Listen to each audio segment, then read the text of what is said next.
was at college with him. He hasn't got my brilliance of intellect, but he has some wonderfully fine qualities. For one thing, I should say he had put more deadbeats on their legs again than half the men in New York put together." "Well," growled Willett, whom the misfortunes of the bell had soured, "what's there in that? It's mighty easy to do the philanthropist act when you're next door to a millionaire." "Yes," said Mifflin warmly, "but it's not so easy when you're getting $30 a week on a newspaper. When Jimmy was a reporter on the news, there used to be a whole crowd of fellows just living on him. Not borrowing the occasional dollar, mind you, but living on him, sleeping on his sofa, and staying to breakfast. It made me mad.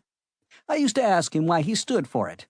He said there was nowhere else for them to go, and he thought he could see them through all right, which he did, though I don't see how he managed it on 30 a week."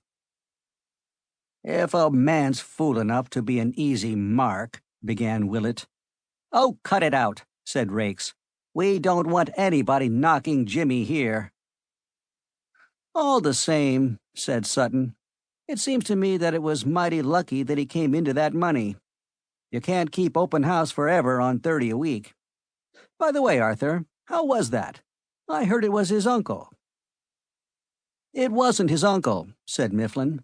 "It was by way of being a romance of sorts, I believe. Fellow who had been in love with Jimmy's mother years ago went west, made a pile, and left it to Mrs. Pitt or her children.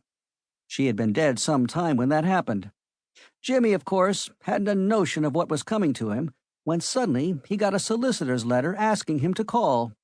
He rolled round and found that there was about $500,000 just waiting for him to spend it." Jimmy Pitt had now definitely ousted Love the Cracksman as a topic of conversation. Everybody present knew him.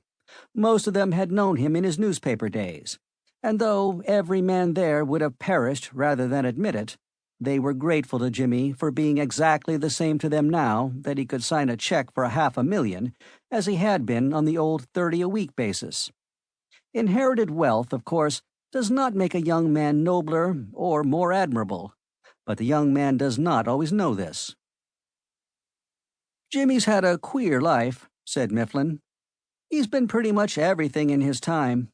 Did you know he was on the stage before he took up newspaper work? Only on the road, I believe. He got tired of it and cut it out. That's always been his trouble. He wouldn't settle down to anything. He studied law at Yale, but he never kept it up. After he left the stage, he moved all over the States without a cent, picking up any odd job he could get. He was a waiter once for a couple of days, but they fired him for breaking plates. Then he got a job in a jeweler's shop. I believe he's a bit of an expert on jewels. At another time, he made $100 by staying 3 rounds against Kid Brady when the Kid was touring the country after he got the championship away from Jimmy Garwin. The Kid was offering $100 to anyone who could last 3 rounds with him. Jimmy did it on his head. He was the best amateur of his weight I ever saw.